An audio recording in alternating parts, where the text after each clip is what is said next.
If you want to make your own podcast but feel intimidated by the tech barriers, then you might need Alitu. Alitu is a web app that lets you create and publish great sounding podcast episodes. It takes care of the complicated stuff, leaving you free to concentrate on what you do best, talking about your passion. Alitu, the podcast maker app, find it at alitu.com. That's ALITU.com. What could your school do with $25,000? Hawaii Public School teachers apply for the Education Innovation Grant from Farmers Insurance Hawaii and the Public Schools of Hawaii Foundation to make your big idea a reality. The Education Innovation Grant fosters unique, innovative learning experiences benefiting teachers, students, and the greater community. The deadline to apply is May 30th. One Oahu winner and one neighbor island winner will be announced in October. To apply, go to farmershawaii.com/educationinnovation.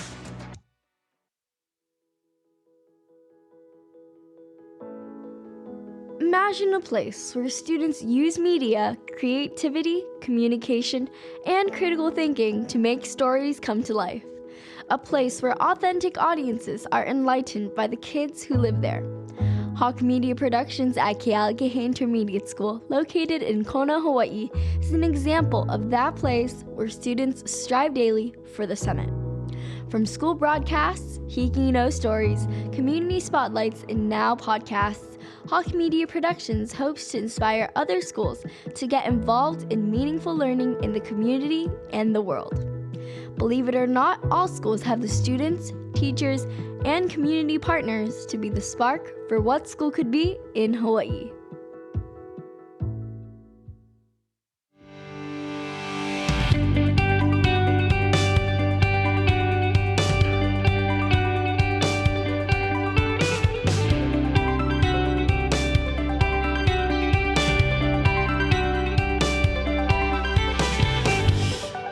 Hey everyone, this is the What School Could Be in Hawaii podcast. I'm your host, Josh Rapun. This is another of our On the Road episodes, and today we are with Leslie Witten, who is an education technology specialist at Le Jardin Academy, a medium-sized independent school on the windward side of Oahu in Hawaii. Leslie leads school-wide technology integration initiatives that support 21st century teaching and learning methods for junior kindergarten through 12th grade faculty and the students they serve. This interview is coming to you during an extraordinary time in Hawaii. We on Oahu are experiencing a stay-at-home lockdown as a result of the threat of the COVID-19 virus, which, as of this interview, is a global pandemic. Just about every country in the world is experiencing cultural and economic disruptions, not the least of which is the education of children and young adults. Also, if you're noticing a downturn in audio quality, the COVID-19 crisis has forced us to switch to Zoom technology, so bear with us. You might hear a few screeching birds and other types of ambient noises. Hang in there. Leslie, welcome to the podcast. Hi, Josh. Thanks for having me. So, Leslie, our format is called 10 questions. So the following are 10 questions for you. But before we start the formal questions, briefly tell us about the education journey that brought you eventually to Le Jardin Academy and the position that you hold today. Oh, such a fun story. I started teaching in the classroom over 20 years ago. I'm a credentialed classroom teacher, began my journey actually in an after-school program, tutoring kids after school. I come from a long line of teachers, and education just was always something I wanted to do. And so I got my teaching credential a little over 20 years ago. I went on maternity leave, and the school I was at, when I came back and I wanted to get back into the classroom, they didn't have a position in the classroom, but they did have the librarian job open. And my principal told me, Leslie, you would make a great librarian. I thought, well, I'm just checking books in and out all day. I don't know about that. But it was right at the cusp of the digital revolution. And I got to bring in computers to the library and work with teachers and ramp up skills so that classrooms could more closely mimic what students everyday life was like, and to close that digital divide. And it was super invigorating to support teachers and to turn, no, we can't do that, into yes, we can, and to watch kids come alive. And so ultimately that resulted in you becoming a technology integration specialist at Desjardins. And so we'll get into the specifics of your job a little bit later. Before we start, before we jump into the questions, I'll share that I structured this, Leslie, in two parts. In the first half, and we'll take a break at the halfway point, a short break. In the first half, we'll dig into the social, emotional, and conceptual aspects of this extraordinary moment in Hawaii. And then in the second half, we'll get to more of the technical elements of what distance learning means or online learning means, if that's okay. So we'll do it that way. All right. So question number one. You are described by your director of education technology at Desjardins, that's Melissa Handy, as, quote, the person who makes everything happen. So Leslie, what do you make happen? And what's the scope of your job? And what are the general and even specific ways you support your faculty and staff and students? Wow. Thanks, Melissa.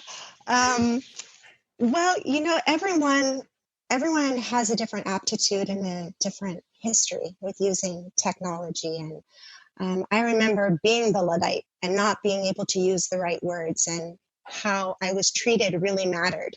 And so when a teacher has just an idea but can't really express it, or needing some help, being able to meet them right where they're at and help them understand just in steps how it can happen.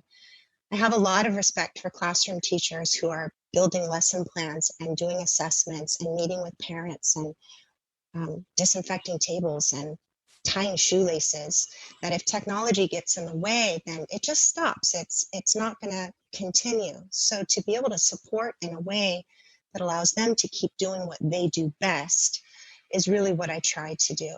So whether that's sort of as an emergency because something is not working as it should, and being able to fix that in the moment, or whether it's taking that idea, this is what I'm trying to achieve with my students, but I'm not quite sure how to do it, to set up the back end side, to do the training, to go into the classroom and maybe run the first few lessons with the teacher and the students, making sure everyone feels comfortable until they're ready to fly on their own. So can you give us like a specific example, without naming names, of just like some moment where a teacher was going to take that step and you came in and supported that process of stepping over the line into technology and then going with something? Sure. I think most recently our school adopted Seesaw as an application for portfolios in the lower school. And, introducing an app like Seesaw where every student is capturing their own learning and recording their voices and really has a lot of independence and autonomy, can be a little bit overwhelming, if the teacher's not sure how to troubleshoot. So one of the ways we attacked that is I met with a grade level of teachers and we brainstormed together, and I heard what they were going to try to accomplish in this lesson. And we tried to troubleshoot what might go wrong. Then I created a visual chart for the kids to use so that they could become more autonomous and practice these skills and learn how to use them on their own. So it's that collaborative effort of knowing what's possible, but what's the reality in the classroom, and then building those bridges. Do you ever talk to faculty about the why of a request that's coming into you? So let's say that I'm a faculty member with a couple of other people and we're interested in a portfolio process and we're interested in a technology that might support that. Do you talk to them about or would you talk to me about the why of my initiative in the early stages like that? Sure. The learning goal is always the heart of everything we do, and you can take an excellent teacher and take an excellent learning activity and tacking on technology is not going to make it better. Sometimes it has the reverse effect. So by understanding what the why is, what the objective is, whether it be academic or social emotional or community driven initiative, how technology enhances that experience, helps people actually persevere when there are little hiccups along the way. So you actually see your role as possibly that kind of gentle checker, if you will, that there's an actual pedagogical process that's at work there, since you're seeing it from the technology vantage point. Yeah. Sure, sure. Without having that why, without having that objective, it's easier to miss the mark. Having that goal clearly in line, then you may find out that technology tool is not the best one. Maybe you need to reroute and pick a different tool. And that's certainly been the case as we've been preparing for distance learning. And sometimes you might use the tool and then find out later that it's not the right tool. And at that point, you're back to the drawing board, but learning from the failure, if that's what you want to call it. Right. That's right. In situations Lifelong like that. learning and flexibility, always Right. retooling. Right. Okay. So awesome. Great segue to question number 2. So Leslie, you've been described by a colleague on your campus as the quote, calm crisis manager. And I'm sure up to this point, we're talking about localized crises of somebody's laptop not working or a particular software is not functioning or something's not happening the way it's supposed to. There's no doubt that we're in a moment of crisis all across our public, private, and charter schools here in Hawaii, which have closed physically here in the spring of 2020, but shifted to online learning possibly through the end of the school year. So I want to tackle this crisis head on by asking you, what exactly is the central challenge of shifting so abruptly from in-person to formal distance learning? Okay, that's an excellent question. I think that making sure that teachers know that they should keep doing what they do well at the heart of the shift. Wow. And if what they do well is to engage students, to create community, to provide experiences for deep learning to happen, to not become overwhelmed by that shift to the distance learning. Trying to stay calm and helping teachers to remember that just to create space, to know that things are going to take a little bit longer, that there are going to be hiccups and challenges, and that's okay. Kind of take your foot off the gas and allow some of this experience to happen with grace and forgiveness as we get through it together. But what you do well won't change. So in effect, you're as a crisis manager, you're trying to get teachers, your faculty members, to understand that nothing changes really when you go to distance learning if you keep your eye on the North Star, which is your teaching, like what you do best. That's right. And so there's a moment of grace there in between where you just have to, I've talked with other educators, Leslie, about the idea that, like two canoe that are going in opposite directions of each other. And one was going along at a very steady, speed, maybe 40 miles an hour. And the other one is going the opposite direction at 120 miles an hour. And somehow you have to jump out of one and into the other in the space of just a few seconds. But it's not as if that other canoe is going to go past only once. You have time. It's not necessarily just a few seconds. You've got time to work your way across to the other canoe that's going in the opposite direction. Is that a fair way of looking at it? I think so. Time is the gift. So often time is our biggest challenge. That's the biggest resource. We're always out of time, right? Right. And so allowing ourselves time for the transition is important. Remember to just keep it simple. If you have your learning objective in place and what you're trying to accomplish with the kids, to keep it simple and allow for that time process to happen for yourself to learn and for them to learn with open communication. Again, just really creating that space and grace to get through this. It's a learning curve for all of Right. us. Right. So here's a couple of follow-up questions to question number 2. I'm cheating a little bit here. Um, so it feels like, Leslie, it's just about too late to do any prior planning for this shift to online or distance learning, because it's already here and schools are going back almost today, in fact. But what were some of the ways that Les Jardins Academy faculty trained for this moment? What was the game plan for such a contingency for you guys? The administration worked really hard to make sure that they could create a framework for learning that allowed teachers to be able to personalize the experience that was true to their classroom. I Mm-hmm. think that's really important. When students show up to the classroom or to the online platform, for it to be true to that experience that they're used to in the classroom, is that authentic piece is comforting to them. Um, Narrowing down the tools, keeping it simple, knowing that we need to communicate, we need to see each other, that there needs to be clear expectations for all parties involved. And then looking to our international community.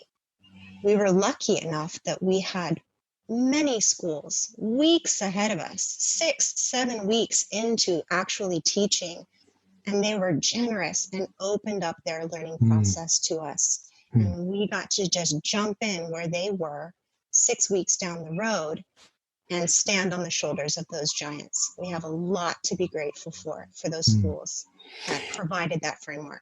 And your role was to be the intermediary in connecting to those international schools, in whatever format, national or international, that were weeks ahead of us. You must have been having conversations with them about what they were doing.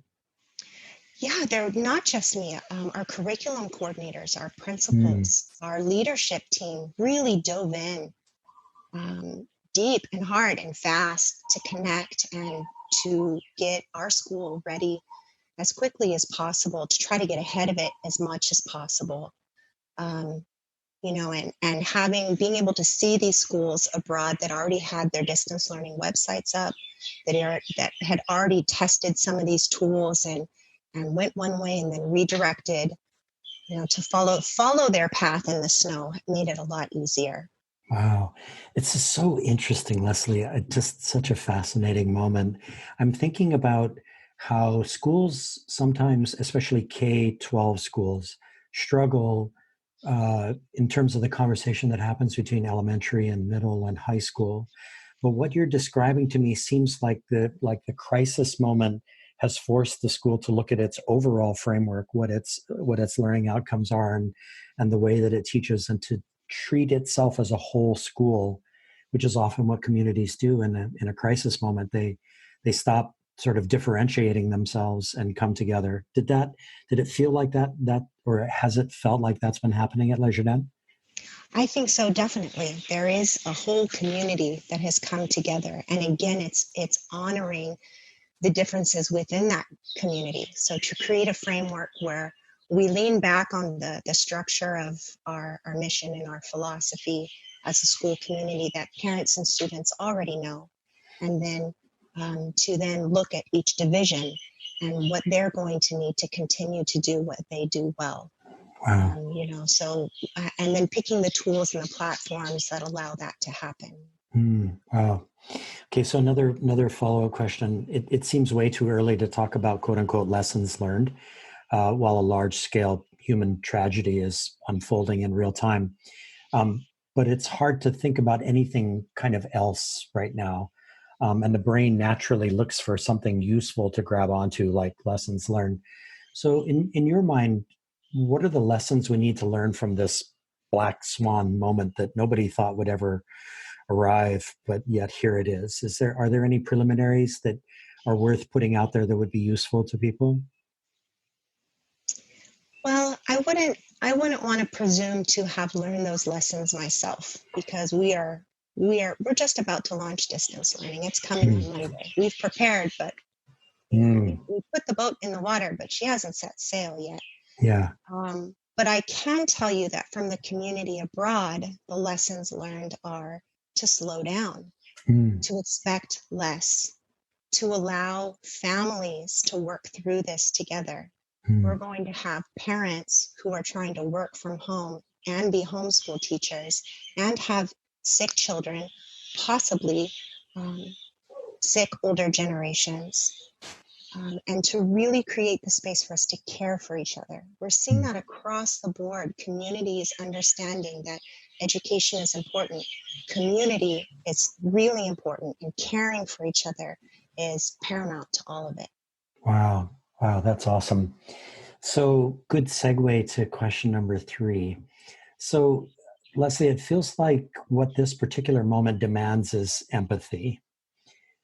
So let's take this step in 3 parts. I would actually say extreme empathy, given the circumstances and the wide scale of it. So, part 1 is this: what do you imagine or know parents are feeling and thinking in this particular moment, this shift to home learning? I would imagine overwhelm is pretty consistent. I myself am a parent. Friends that I have in other states are parents. They're already into distance learning. Um, I think that one of the really great things about as a culture across the nation is and internationally is, we have high expectations for ourselves. Mm. We want to do the very best that we can. Um, and and so knowing that we want to perform, if we're even blessed to have the opportunity to continue to have employment, to be able to work from home, to be able to go to work. And my heart really, really goes out to those who have lost that ability, and the stress that must bring to now be home and to have children who are pent up and are used to being able to go outside and to have social connections. There is going to be a lot of challenge that comes from this, and the very real opportunity to do things in such a different way that we surprise ourselves with the possibilities of reimagining what school can be, reimagining what being in the home as a family can be. So, what do you think students are feeling and thinking at this point? And for you, right on the eve of launching your distance learning program, but just thinking, even in general, public, private, and charter school students, what are they thinking and feeling in your mind? I believe there's a lot of intrepidation. What will this look like? How can I succeed? What are the expectations? What if my Wi-Fi drops? How can I stay connected with my friends? For many of our students, learning is important, but the social connection is, the heart of it all, getting to see each other. And so, again, creating these opportunities in our classroom learning and our distance learning where that can still continue is going to be important. And what do you think your faculty, your staff, your administrators are thinking and feeling right now? I mean, you probably know that as much as anyone, given the position that you hold and the kinds of conversations that you've been part of. Yeah. What are they thinking and feeling at this moment? I think that they might be grateful that this is spring break so they can catch a breather. Yeah. People have been burning the midnight oil for the last month to 2 months, trying to be wise, trying to be prepared, trying to gather the correct sources of information to steer the ship in the right way, to build the platform for the teachers and the students and the parents to stand on. So I think that it's nice to have spring break. Just let's catch our breath for a minute, and then we'll launch in and start paddling again. Right. Leslie, there's so many things about this moment that strike me. And as a former history teacher, there are a bunch of things related to history that are particularly striking. I've been thinking a lot about how the Industrial Revolution begins, and relatively speaking, in the mid 1700s, and then gains steam. And then over the next couple of centuries, it becomes the dominant paradigm, at least in the West. And what it did profoundly was separate work from home. And it separated eventually in the 1800s work from school and school from home.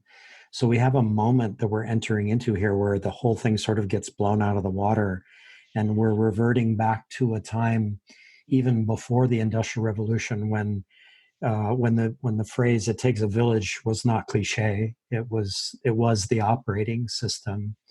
So are you seeing elements of that happening in your community, your extended school community at Le Jardin? Absolutely. Le Jardin has community as its very core value. And seeing how families are still connected through all of this, offering support, bringing everyone together, there's solidarity in that. I think that when we come to unprecedented times, that's just a question mark. We don't know really what tomorrow or the next day will bring, but we do know that we need each other. And the more that we can take care of each other, protect each other's health, support each other, share resources, the better off we're going to be. Leslie, you're a technologist, so you're intimately familiar with operating systems. Do you get a sense here, or to what extent do you see people, again, on the same question of empathy, do you see people understanding that an operating system, like we've made the jump from way back to Snow Leopard and Mac to Catalina here? It's just a massive shift in operating systems, that they actually cognitively are aware that an operating system shift is underway for themselves, for their families, for their kids, for learning, for work, for community. Right. And every human being is going to respond a little differently to that. Some people are going to be invigorated by that challenge. Yeah. Some people get the new computer and they just want to dive right into it and figure it all out. Some people just stare at it and say, I don't know what to do with this. Somebody help me. Right. What I love seeing across the board is this holistic wellness that's coming out of this. And how can we learn this operating system, to continue the analogy, but how can we check in and make sure that there are balances and that we're taking care of our whole selves as we progress down the path. Right. So related question number 4, in a journal reflection a few days ago, posted at edutopia.org, the author, a teacher, wrote, quote, "Now I wonder how we will be able to make instruction clear without being able to look kids in the face," end quote. So my question is, what's going through this teacher's mind as best you can figure? What are the SEL, the tech, and the curricular complexities of this moment for her?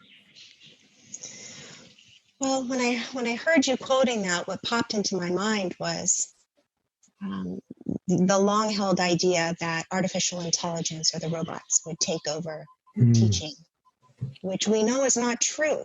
We know that humans need humans. We need eye contact. We need vibrations. We need to be able to exchange ideas and get into debates or laugh together. It's how our brains are wired to construct knowledge socially. So as we get into this distance learning, it's going to be important to remember those aspects of it. And thankfully, we have these tools that can allow us to type out clear, concise, simple directions, to embed images, to include pre-recorded videos. I was working with a teacher last week to do a simple audio recording using an easy open website, Vocaroo, just to create an MP3 so that as the student goes through the slides she's presented, I think she's a first grade teacher, as the student goes through and is reading these slides, a 7-year-old, precious 7-year-old, determined to do this on their own. They're hearing their teacher. That is social emotional support, because they have a relationship with that teacher. And hearing that teacher's voice is going to encourage them to persevere. Wow. My daughter, Leslie, is a kindergarten teacher, first year kindergarten teacher in Marin County in California. The apple does not fall far from the tree. And so the other day, they've been in shelter in place for quite a long time now in California, but especially in Northern California where it happened weeks ago. And one morning I woke up and she had texted me a video that she had made for her students of just her singing the morning song, but asking them to sing along with her. And I got choked up while I was watching it because it was such a natural instinct on her part to remain that this is why I brought up this quote from this teacher, to remain face to face with the kids as best as possible.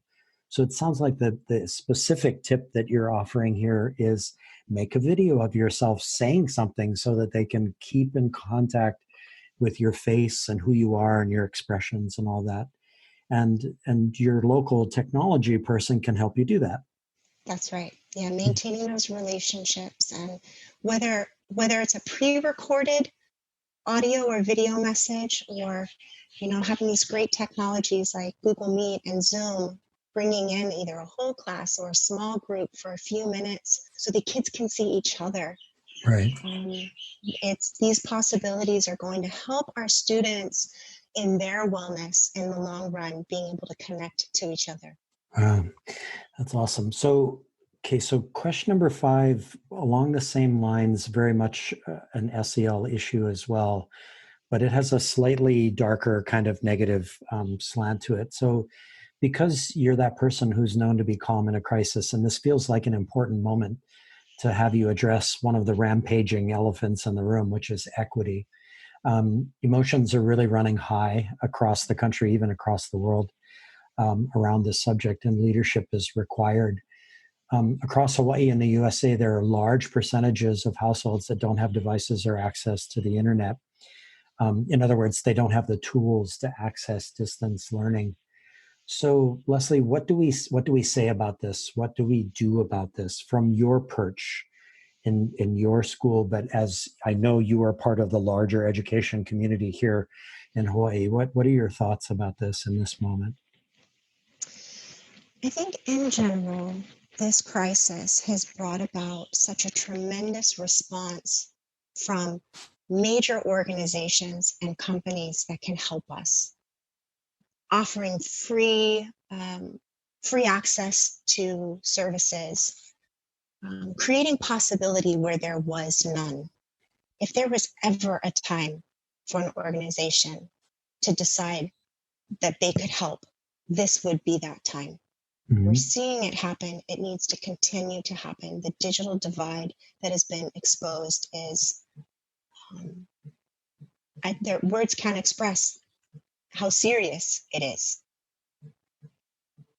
And so, one of the things that I worry about in this particular situation, I'm super hopeful that, as you describe, organizations with resources will step up and bridge that gap and make it possible for kids to have what they need in terms of access and devices. But I worry a little bit that there are organizations that are going to jump into the fray and seize the opportunity to sell their wares to schools. What are your thoughts about that? That there might be opportunism in a moment like this. I think that's human nature. I don't think that that's something that can be avoided. And yeah, the thought has crossed my mind as companies, for example, are offering premium access to a certain feature. Well, what happens when the crisis is over? How we'll have to shift again. That's what's going to happen. We're going to have to shift again. And there will always be the people who are trying to capitalize at opportune moments for them. But I believe that there are more people looking to serve than to take. I have, and I woke up one morning and my feed on one of my social media sites was just a lot of fear and a lot of pandemonium and a lot of selfishness. And people needing supplies that weren't there. And then there was the token post of my friend who was saying, if you need soap, I have extra. If you need a ride to the grocery store, I will help. If your child needs to borrow a laptop to do their schoolwork, we can share. And that light bulb went off. I was so proud of my friend, but I said, that is what we're talking about. We need the support of major organizations, but we also need each other. And how can we share resources, even door to door? Reach out to your community around you and find out who's in need and in what ways you might be able to meet that need. That's fantastic. Hey, everybody, stay with us. We're going to take a short break and come back with more questions for Leslie Witten. Hi, I'm Tyler Kern from Market Scale. We're excited at the arrival of a new podcast series out of Hawaii titled What School Could Be in Hawaii. Market Scale is thrilled to be partnering with Josh Rappoon on this project and can't wait to hear the insight and thought leadership he brings to EdTech. If you're enjoying this podcast, you can hear it and others over at marketscale.com. You click on Industries at the top of the page and then scroll down to EdTech. Hope to see you there.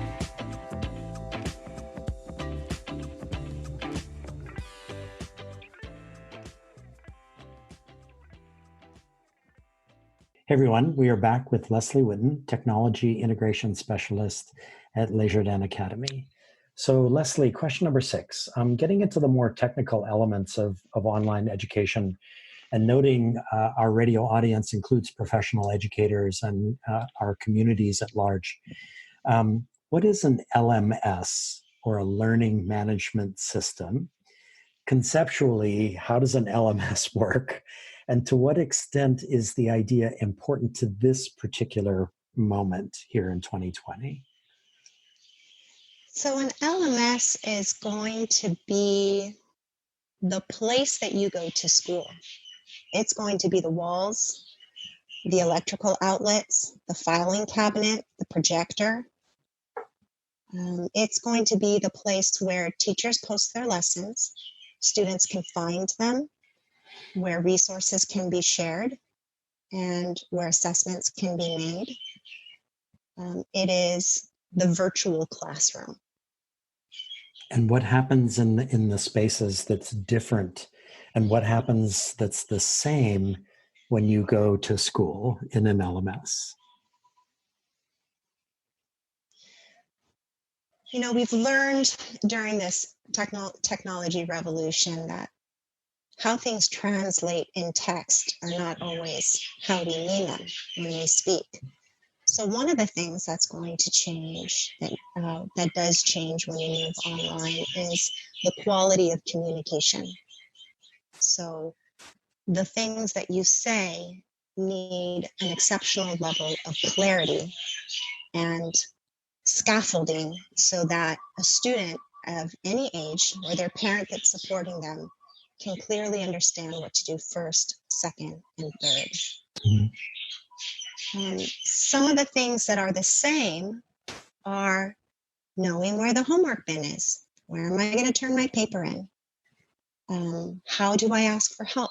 How do I raise my hand in an LMS? How do I get the help that I need? And so sometimes these things look different, but the concept is the same. Knowing how to navigate the LMS really is stepping. It's like any new operating system. It's stepping back, going, okay, what is it?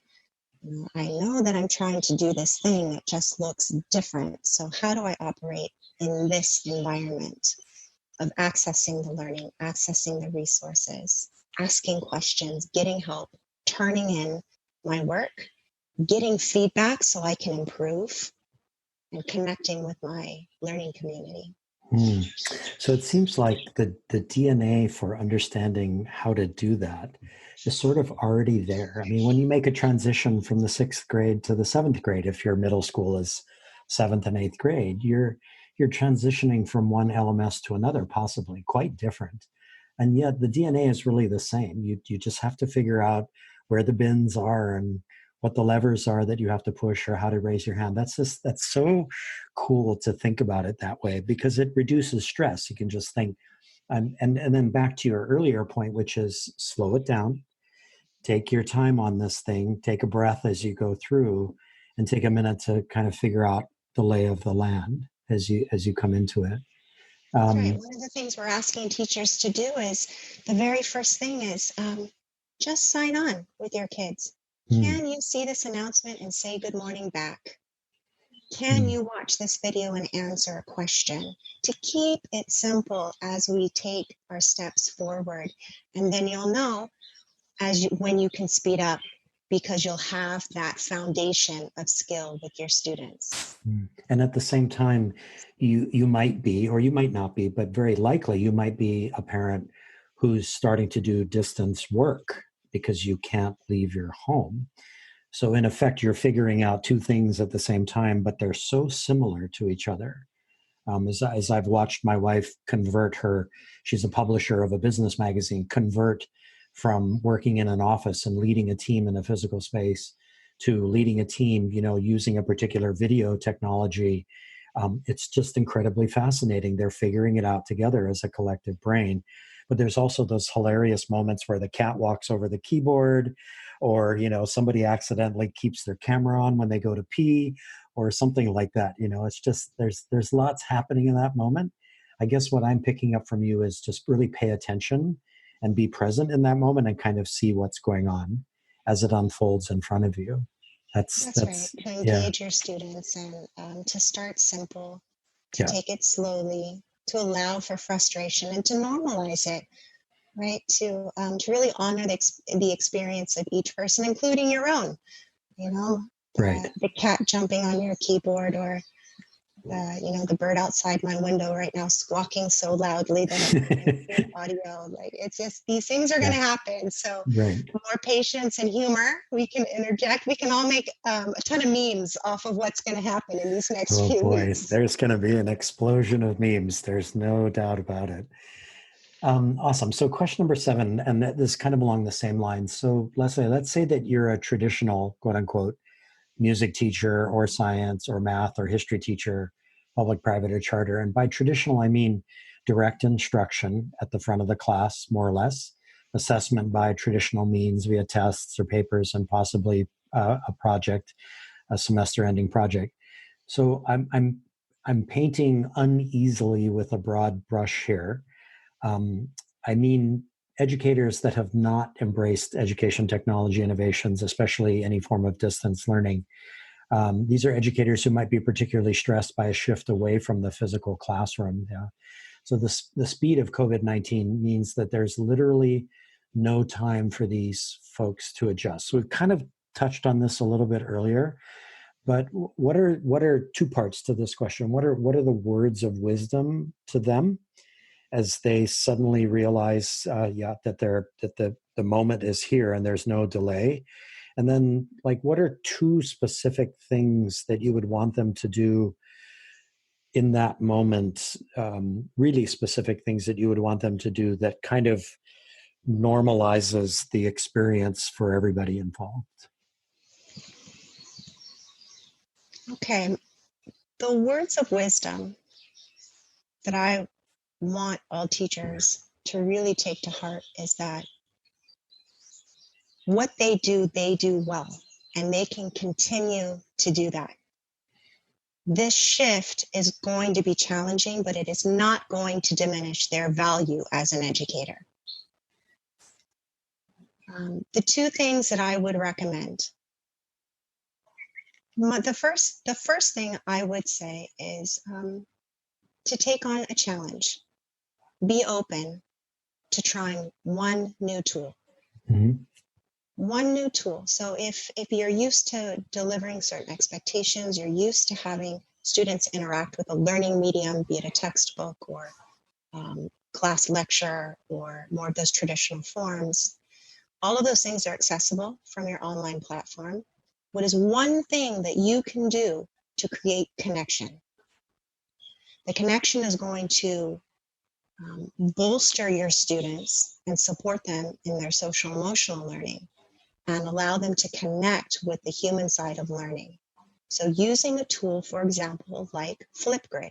If you want that student to be able to tell you what they know using a tool like Flipgrid, they can record themselves and tell you what they know. You have enough information to assess. What you also have is an ability for students to see each other and to connect together and to have community online and not be so isolated. And if I say to you, Leslie, okay, I don't know what Flipgrid is, and that really stresses me out to think like, what is Flipgrid and what do I have to do? Your response would be, let me introduce you to my favorite auntie. Her name is Auntie Google. Auntie Google has so many great answers. And to YouTube, she'll tell you how to do it too. Right. So by typing in Flipgrid, and particularly in these challenging times, typing in what you need to know with distance learning or COVID-19 or school closure, going to Google and typing in Flipgrid distance learning, you'll find that these tools have created one web page of resources just for you to give you the basic training, to help you understand how to use it. And many of them are giving you example lessons to try right away with your students. A lot of the EdTech communities are really coming together to lessen the learning curve and to help teachers try these new tools. Normally that would feel daunting or impossible, to give them that one little leg up, to give it a try, remembering to have humor and grace and forgiveness when there are blunders, but to give that tool a try. You know, a couple of follow-up questions. It strikes me in this moment as I listen to you that I might be worried about the traditional teacher who is not tech savvy, quote unquote.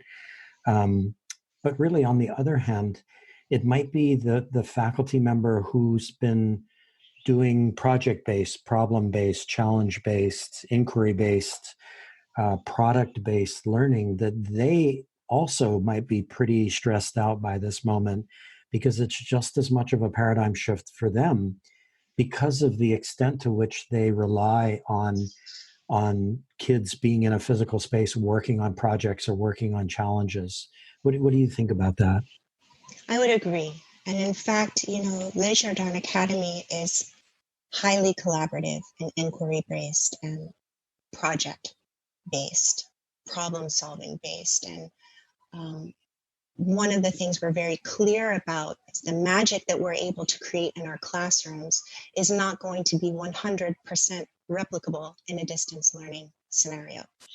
So we do have to shift on either side and look towards these tools that allow for collaboration and for connection, so that teachers on whatever side of the pendulum they are, honoring their expertise, their craft, and using simple tools that will help translate to distance learning. It also kind of strikes me that we don't always have to operate in a crisis mode during a crisis, that we can look back or reach out to people who've been doing things for a while. So I was just thinking about, there's somebody that you and I both know, Mike Travis, who was my education technology director at La Pietra Hawaii School for Girls when I taught there. And I remember this was way back, 2005, 2006, when I was really struggling with the idea. It felt like a crisis to me that I had these awesome Socratic discussions happening in my classroom, but then the bell would ring and we none of us in class wanted the discussion to stop. And so I just had a simple question for Mike, was like, how do I keep these discussions going? And he was like, oh, there's something called NiceNet. Here, let me show it to you. And boom, within a couple of minutes, I had a login and I had a way for the kids to keep on talking to each other to discuss these issues long after class was over. So I say that just in thinking about how this is a moment where we can touch base with people who've been there through their own moments of crisis as they try to flip from one thing to another to try to extend something that they've already got some experience in that. And And think about the process, because that process is what's replicable and what's scalable. Is you had this feeling, it felt like overwhelm, it felt like a crisis, and so you identified that there was a problem and you connected with someone who could help you.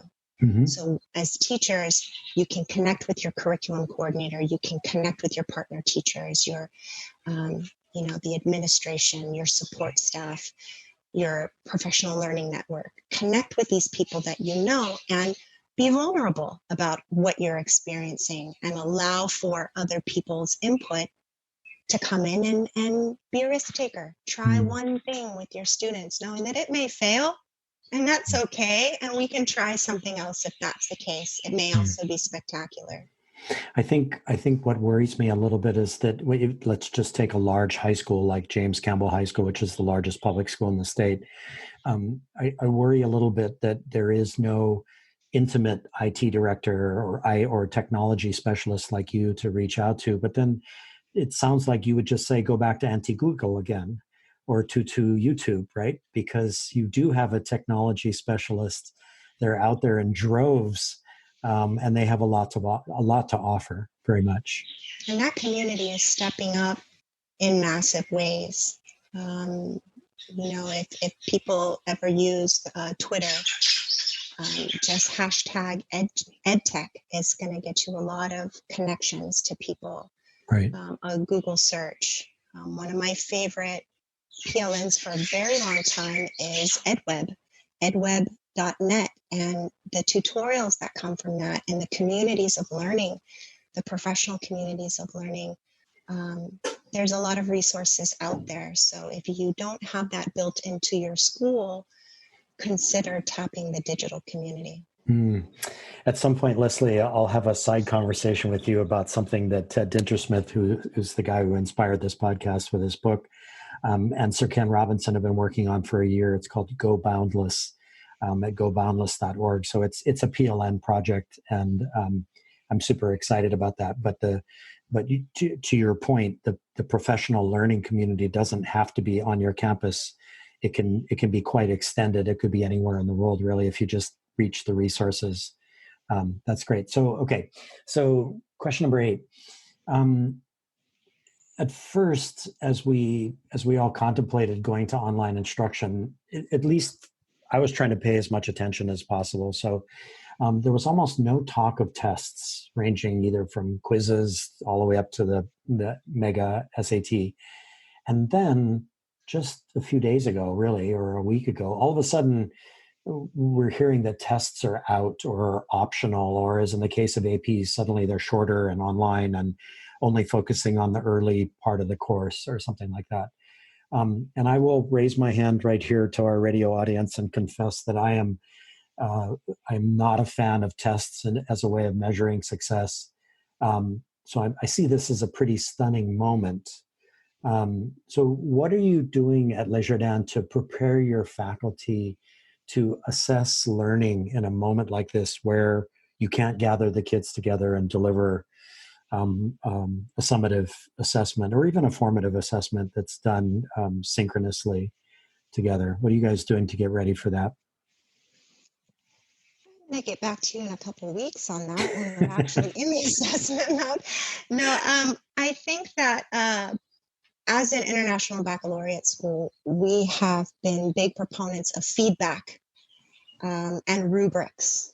And so that's not going to change for our school. Assessment is formative. It is not necessarily the high stake exam at the end of a unit. Assessment happens all along the road. So that's not going to change. And so we know in preparing for distance learning, we have been talking about things like feedback and using that formative understanding to inform what we're including in our instruction. Mm-hmm. High stakes testing, the IB exams for our seniors. It is breaking news now that those are being postponed. Wow. Or question mark. So it is a huge time of change. I can't pretend to have all the answers.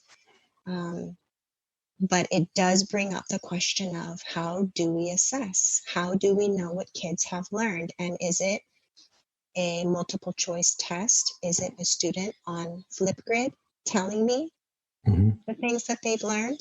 How do we provide for academic honesty? How do we ensure that there's academic honesty? All of these conversations are happening right now. Wow. So the crisis is really forcing a series of conversations that maybe we've been putting off for a little while, but we can't anymore, especially if it goes on as long as people think it's going to go on. We won't be able to put those questions off for very long. Yeah. Wow. That's super interesting. So, okay. So I've been researching what happened in China, Leslie, and you've talked about this a little bit earlier, but during the initial outbreak of COVID-19, it's like super fascinating how education communities responded.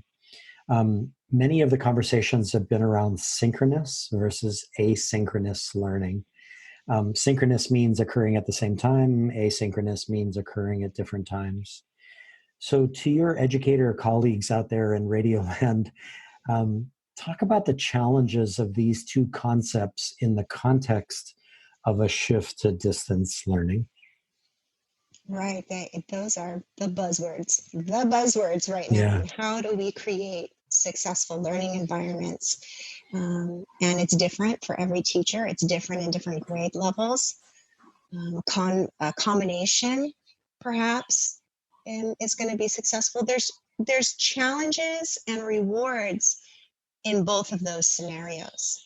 So synchronous, when students are learning at the same time, means that they all have to be signed in at the same time. Their families have to be supporting that effort. And there are some challenges in that. Some real obstacles in everyone getting to their laptops and or their devices and signing in at 9 a.m. and participating in what the teacher is having them do. The reward is the connection. The reward is that live feed of hearing each other, of seeing the responses, of that it builds connection and community, which is important in a time of isolation. The flip side of that, asynchronous, is it allows for students to be more self-directed, for there to be flexibility in the day, for families to say, I don't have to have everyone on Zoom at 9 o'clock when the baby's crying and the dog's running through the house and I'm supposed to be writing my work report. Asynchronous learning allows for flexibility, which has a lot of rewards. And what we're hearing from the communities that are weeks into this, in most cases, I won't say all, but in most cases, it is better to create more asynchronous learning engagements with specific times to be together in synchronous learning. I think as the grades get, as students get older in the grades and the more advanced levels of high school in 11th grade and 12th grade, there will be more synchronous learning as teachers are delivering instruction via live lectures and lab demonstrations. Those things are going to require synchronous learning. But before that, having asynchronous learning activities that students can follow along at their own pace within their family structures, sprinkled with opportunities to connect and learn as a community, allows for more flexibility. And so that sounds like connecting it back to my last question, that we have this pretty priceless opportunity to look at what assessments look like when you're in an asynchronous situation and learning has become more personalized and individualized.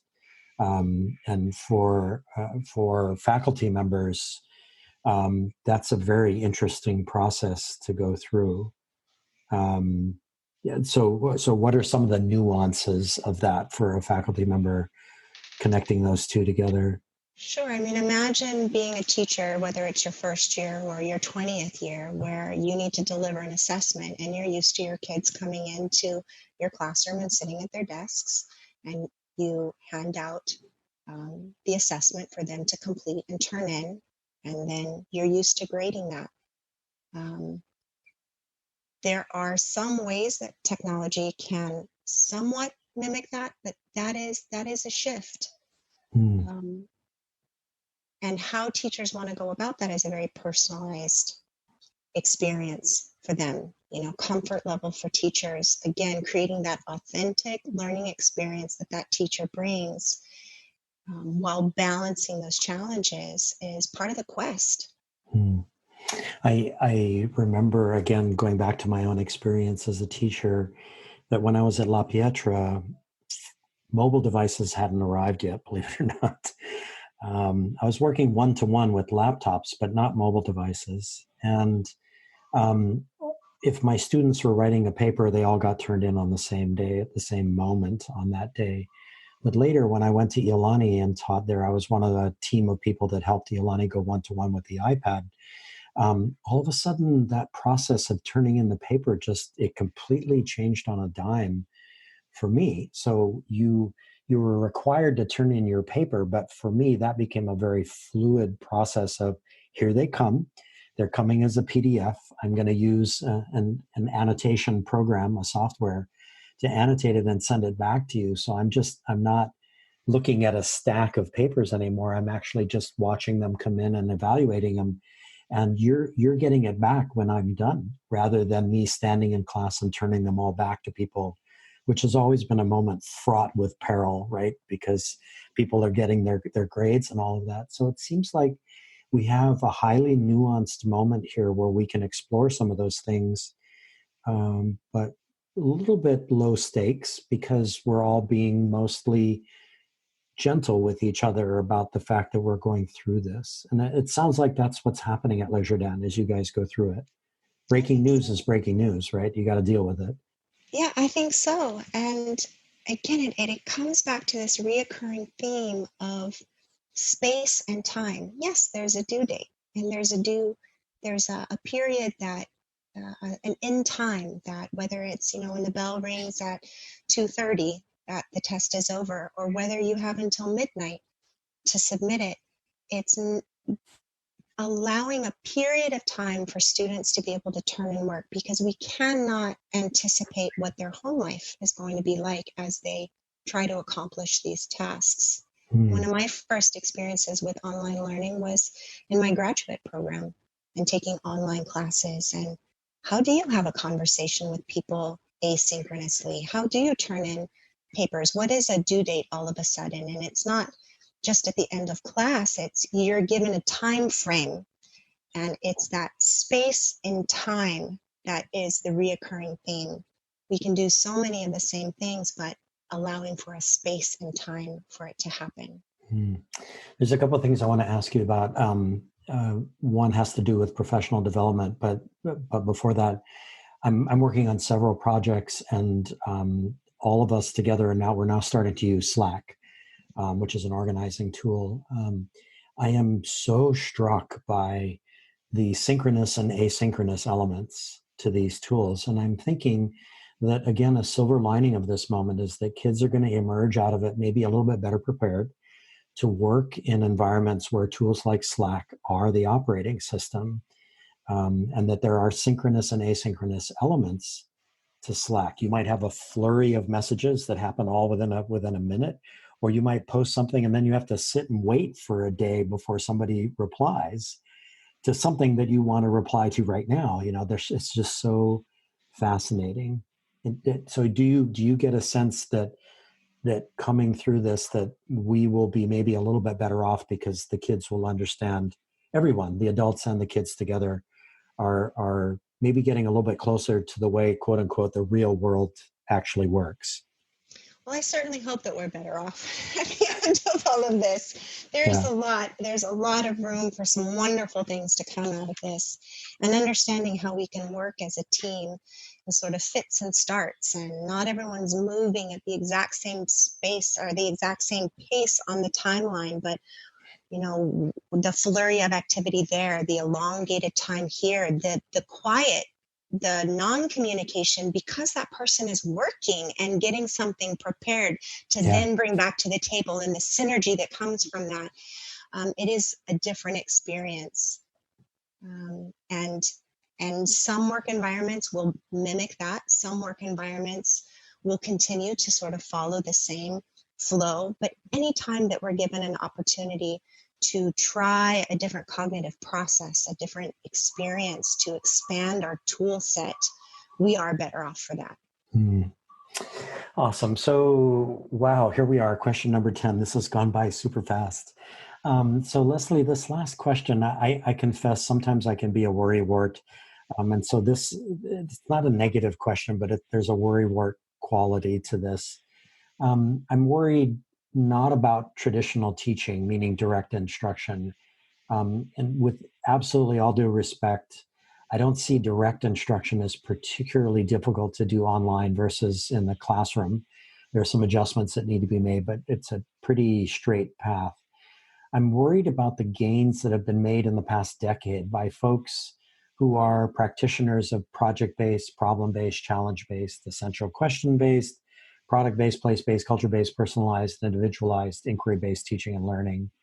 I'm worried that these innovations will be subsumed or pushed back by a reversion to traditional instruction as the simplest form of teaching in this COVID-19 moment. So what are your thoughts about that? I see what you're saying in that in keeping it simple, there might be a propensity to sort of homogenize the experience. I'm seeing and hearing from teachers at Les Jardins doing some pretty exciting things with personalized learning,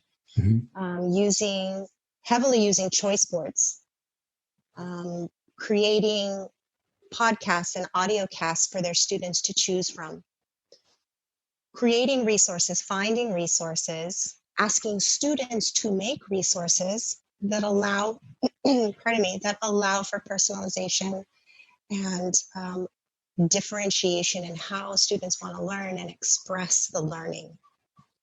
It does require some creativity. And again, that willingness to take risks. What we did before may not replicate, may not be scalable exactly how we did that in the classroom. And it does remain to be seen how teachers can be creative. There are so many brilliantly creative teachers out there. It blows my mind the things that they think of. And again, tapping into these digital professional learning networks. So many good ideas are proposed and then shared. Here's a template. Here's a lesson plan. I already created this. You don't need to reinvent the wheel. Use what I did.